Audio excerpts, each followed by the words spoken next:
The world has changed quite a bit since launch, so in this video I want to take a look at that changes and see what actually changed since they are bringing out an expansion next month. So let's take a look at some of the changes. If you are a returning player, this is probably a good video for you just to catch up on the changes and what's good in the game at the moment. So let's dive in game and take a look. First, we'll take a look at leveling. They have changed quite a bit of the story. They basically revamped most of the story until level 45. So it goes a lot faster to level your character. It used to be a real grind to just level up, but now it goes quite quickly. Plus, you don't have to do dungeons anymore to progress your story. They will give you a solo option as well. So no more grouping for Amorine and just waiting around for somebody to join. If there's no low levels, you will be able to do a quest and just move on with the story, which is quite nice. So the story has been revamped, not completely, but it's pretty good for leveling at the moment. Another thing they did, they also reduced the XP requirement for trade skills. It's a lot easier to level them now. At the moment, you will get an extra crafting bonus for crafting something the first time. So if we go here, you can see if it has like a little yellow line next to it, you'll get an extra crafting bonus for crafting this the first time. So definitely worth it to level up your crafting now. It's a lot faster. You do not have to craft 100 gloves or more just to get one level. It goes a lot faster, so definitely a big improvement. They also made some catch-up mechanics for gathering. So if you're gathering, you'll get like rare resources that you can use at like stations like these. So you can basically craft like little journals that will give you XP that will help you level up your XP and skinning and harvesting, as well as mining and a couple of other things. So leveling has gotten a lot better and a lot less grindy. They also completely changed how you get expertise. We used to just run dungeons, I think, and bosses over and over again to level up our gear score so that we can get to 600 gear score. Well, it has completely changed. Now you can just do whatever you like and you'll get like little orbs that you can go to this station here. And if you craft these orbs, you can see you can craft one. And once you will gain an orb, and you can use this orb to actually upgrade your gear score little by little. For example, if I wanted to upgrade my amulet, I can just craft this. And if I open it, my gear score will go up. You can do this daily whenever you like. You can craft 7 a week, but this is really good for increasing your gear score. Maybe you don't get an item to upgrade, you can just use this. But just now in the expansion, they are going to remove this system because they are removing the expertise system, which is really nice. But if you're returning, you can probably do that if you want to. Also, you no longer have to use a spreadsheet to keep track of your gear score. You'll see next to my armor here, you can see my gear score is 625. All of these items will track your gear score, so super nice for keeping track on everything. They also did a lot of gear and weapon changes by adding a couple of things. First off, they added 3 weapons so far. So since you were gone or probably didn't play, they added the Void Gauntlet, which is like a support weapon, and debuffing weapon. They added Blunderbuss. Of course, this is like a little shotgun that you can use. And then they added the Greatsword, which scales from dexterity and strength, so like a bruiser fighter type of weapon. Assassins also use this sometimes. With the Greatsword, they also introduced an ultimate ability. This ultimate ability you can get by questing in Brimstone, which is a zone they added. But this basically allows you to have an extra skill. As you do damage and take damage, this will generate an ultimate and you can activate it to use. There's quite a bit of ultimates in game, like each dungeon drops one, so definitely quite a bit. This is just a quick overview of the abilities. With gear, they also introduced a new system for gems. Basically, you can use gems now or upgrade them to rune glass, which allow you to have like special things, for example empowering, which will give you some extra dot damage here and there. But there's a bunch of it, even give you life stealing if you put it on your armor. So there's a bunch of them that they included, which is really nice. You can really customize your build with rune glass as well. For example, you could do more slash damage if you put these gems on your weapon or armor. It's a really nice system to customize your build, and you'll see in the expansion they're going to include more ways to customize your build and make it unique. For PvP, they also added another game mode that came out with the greatsword, and this is 3v3 arenas. If you go to game mode, you'll see here is Outpost Rust and here is arenas. This is like a free versus free arena that you can do when you want to play against other players. So super good if you just want a small scale PvP battle and don't want to go into Outpost Rust to do a big scale open PvP battle. Outpost Rust also got a cross server matchmaking, so all the servers that's in your region basically will be able to play with those players or against them at least. You still need to friend up in your own server, but if you queue, you're going to do server wide, well, region wide, and then you can just get an OPR quite quickly. For PvP rewards, they also added a PvP track where you can get like pretty good gear to drop. Definitely, they recently updated it so that you can get legendaries more often, so made it a little bit better to get gear from the track as well. So definitely pretty good. It's super fun to level up this track to see what you're getting. It's basically like a reward system just for PvPing, plus you get salt for killing players or doing PvP things so that you can buy your gear on the track. So super nice. I really enjoy this system overall, and in the expansion they're going to include more ways to get more rewards for this as well. If you're an OPR enjoyer, they also included a few fun ways to get best in slot gear. For example, if you open up an OPR box and you get a couple of gear pieces, but you can see it's not legendary, you can always go to it and upgrade it. For example, I can go upgrade and level it to legendary, and you will see it will turn legendary, and hopefully you'll get resilient, but they're going to remove resilient in the expansion. But for now, you can always upgrade your gear and hope you get a best in slot 1. But really good system. Now you can also roll legendaries if it's not quite as good. If it rolls purple, you can always upgrade it, so definitely worth taking a look at that. So making OPR crates a really good way to get some PvP gear at the start, so definitely take a look at it. If you enjoy wars but you left the game because it was too laggy, they optimized wars. They made it instant base, so no longer will you just be fighting on the map. It will be a lot better because they made it instant space. Wars also changed a little bit. Defenders can't spawn on points anymore, they can only spawn in fort, so they made it a little bit easier for attackers to take the settlement. If you're a dungeon enjoyer, they also added quite a bit of dungeons, and the main thing is they removed the requirement of a key to open a dungeon, so you can run it as much as you like. They also added quite a bit of dungeons. For example, they added Tempest, they added the Ennead, they added Forge, which is the newest one, and they also added Barnacles and Black Powder, which is probably one of my favorite ones since it's pirate themed. So Barnacles and Black Powder, they added quite a bit of dungeons for you to do. They also added like Mutators, which is like a dungeon that's like supercharged, but it will be changing in the expansion. Right now, if you open it up, you can see there's like 10 levels. I also haven't unlocked this one yet.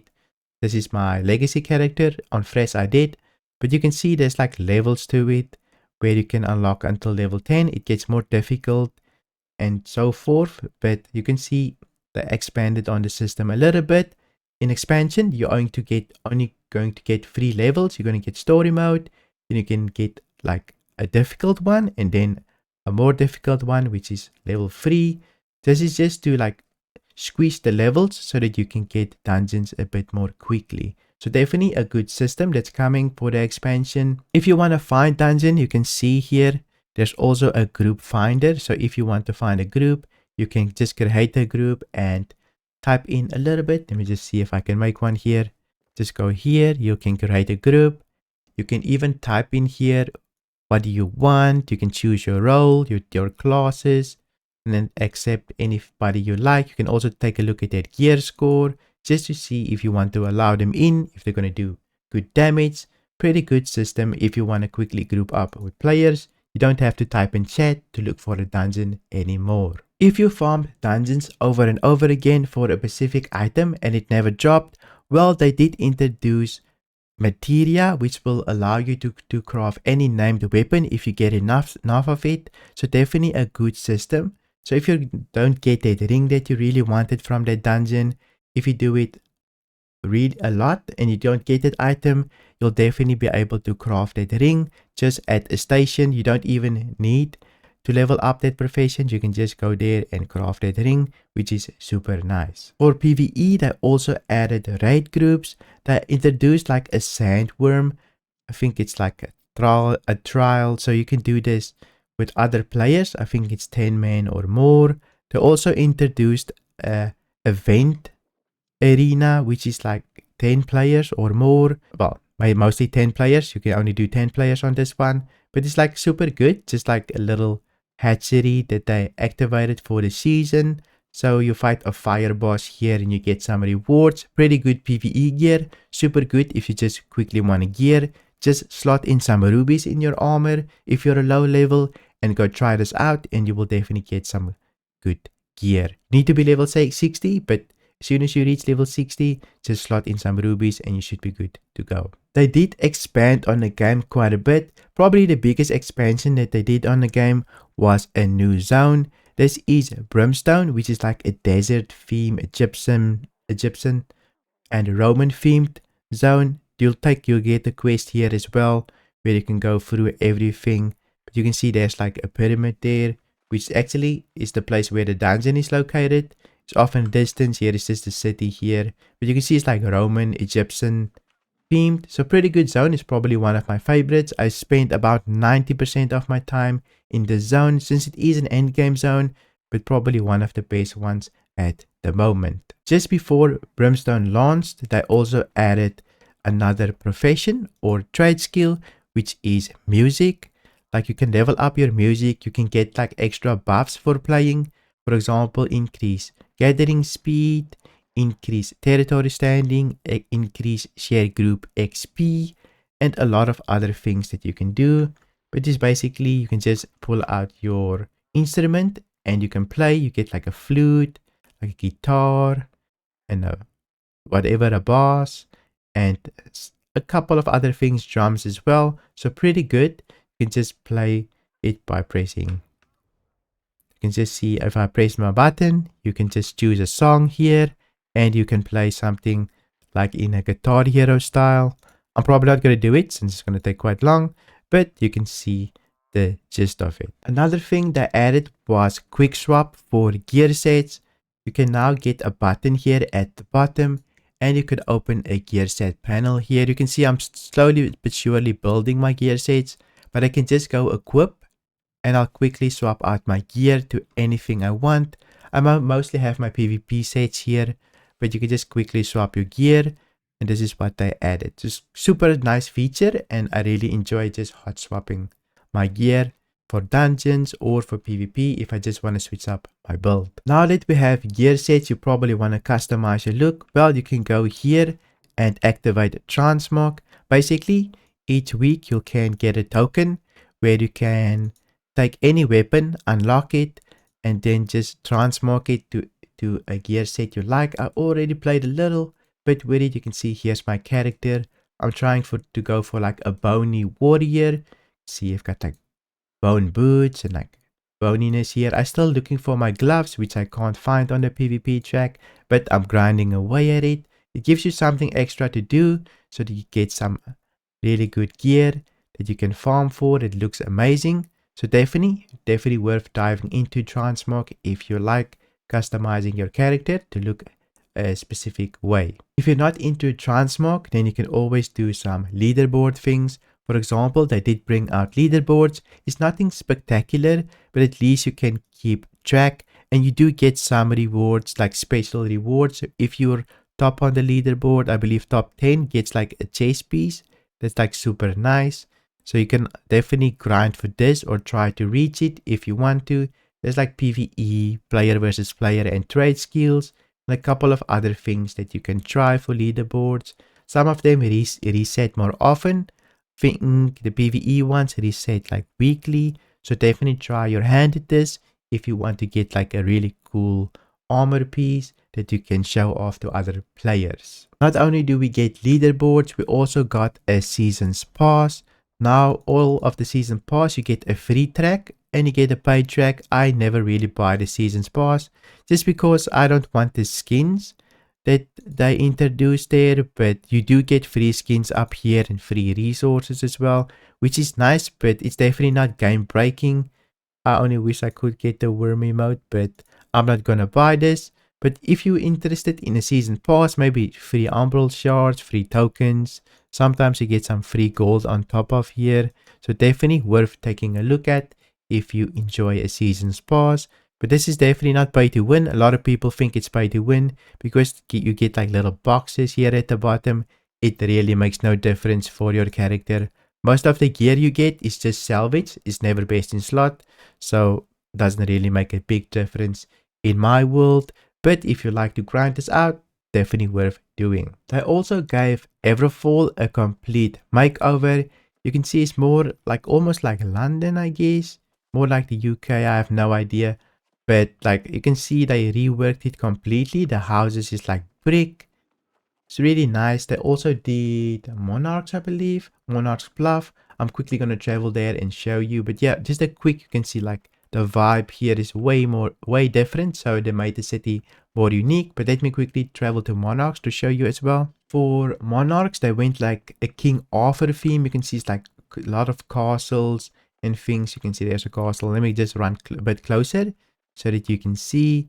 Sure, the town hall looks still pretty basic, but you can see here's like a King Arthur theme in Monarch. So the starter zones, they reworked it a bit to be more interesting. So definitely worth taking a look at them. Some people really enjoy the settlements, but I like to spend my time in Brimstone. It's my favorite city at the moment.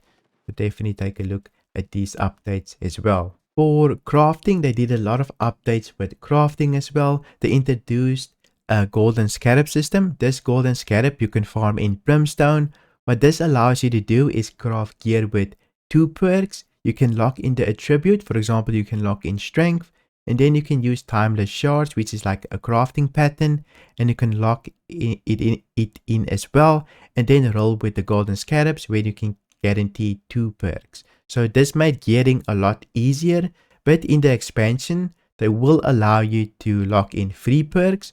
We don't know the details yet on how to do it, but it's definitely going to change the way to acquire gear. 3 perk best in slot will be a lot easier to get, and I really can't wait for it. They also changed a bunch of reagents. For example, if you want to refine things, you need sandpaper to like refine gems and things. You used to get different tiers of this, but now you only get tier 5, so your inventory doesn't get cluttered, and this will always sell. These reagents is super good now. You don't need to hoard a bunch of different tiers. You only get one tier, which made it a lot easier to manage your inventory. With the reagents, they also made leveling better. For example, if you hit max level in a trade skill, for example, you can see here where's my harvesting? You see my harvesting is 40 levels past max. With each level that you get, you'll get a little box here that you can open and get a little bit of resources. For example, this is like really good for refinement. You also get crafting mods and a little bit of Azov here, but really good. This has a lot of value. So if you keep leveling, you get rewarded for it. It's nothing like super good, but it's definitely, this goes for like 4 gold here and there, sometimes 1 gold on the market. So definitely really good to get. So they will reward you for leveling past your level. Also with crafting, for example, let's say you leveled armoring. Wait, let's see where my armoring is. Here's my armoring. You can see I'm 7 levels past 200. So they reward you here with boxes as well, which has some really good mods in here that can sell for something as well. Now for some quality of life changes that they did. For example, fast traveling is super cheap now. You no longer have to pay an arm and a leg for fast traveling. I used to run from Windsworth to Everfall just to save Azov for storing my things, but now it's free as well. Plus they included a lot of fast travel points. Some I haven't even unlocked because I haven't been there in a minute because they're new, but they added a lot of fast travel points to make it a lot faster to traverse the open world. So definitely a good change. Azov is like super cheap now to fast travel with. They also changed the storage system. For example, now you can just use a drop down and pull gear from any storage. You no longer have to pay, which is a super good feature, and you can access things from anywhere. You can just drag and drop. For example, I'm in Windsworth now, but I'm in my Weaver's Fen inventory, and I can just drag and drop things in there. A really good quality of life feature. You used to pay gold, actual gold, just to transfer one item. Otherwise, you're going to have to go to the settlement and go take it out there. So really good feature. It made it a lot more fluid. So definitely a big improvement. It might seem simple, but it really changed the game for me. Speaking of gold, they also changed taxes. Houses used to be like 5,000 gold per week just to pay the tax. But here you can see I'm going to pay my tax here. The gold now only like 200, sometimes 100 depending on how you spec your territory. But I can just pay my upkeep. 200 gold is like nothing for tax. So definitely a good improvement. It's definitely way easier to own a couple of houses now. You won't like completely lose all your gold. It's just like 200 gold per house a week. So definitely super good as well. Now for the trading post, they made the trading post a lot easier to navigate. You used to not be able to filter, but they included quite a bit of filters. For example, if I go here, I can say my price range, my gear score range, for example, 600. I can say my attribute, I can go strength, only strength, and I can add perks here as well. For example, let's go resilient. I can choose resilient, and I can quickly sort through all the resilient pieces I want. I can even go here to apparel, light armor. Now I will only get light armor pieces. So navigating the trading post, they made it a lot easier. Plus, if you have an inventory, in your inventory, you can also search in your inventory at the moment. For example, if you want to search an item with resilient on, you can put a bracket, type in resil, and just another bracket, and you can see all the pieces with resilient will pop up in your inventory. If you want another piece with 2 perks, for example, you want resilient and another piece, let's go here. I'm just going to go with invigorated. So I'm just going to type in invig, and I put here, you'll see that item disappeared there because only my void paint that I use for chase runs will show up because it has the perks. So you can definitely filter things out. That's most of the things they changed, most of the big changes. I'm sure I missed something, but for the expansion, they're going to bring out a lot of new things. For example, you will be able to roll gear with guaranteed max gear score and free perks, which is super nice. So you will be able to get best in slot by not randomly crafting things. Plus they will include mounts as well as artifacts. Artifacts will be basically build defining. It will have 6 perks, which will have 1 perk that isn't found anywhere else. So super good. For example, a great axe that scales from int because it has that perk on it. So super good. I can't wait for it. But if you enjoyed this video, give this video a like, and don't forget to go follow me on Twitch, and I'll see you in my next video.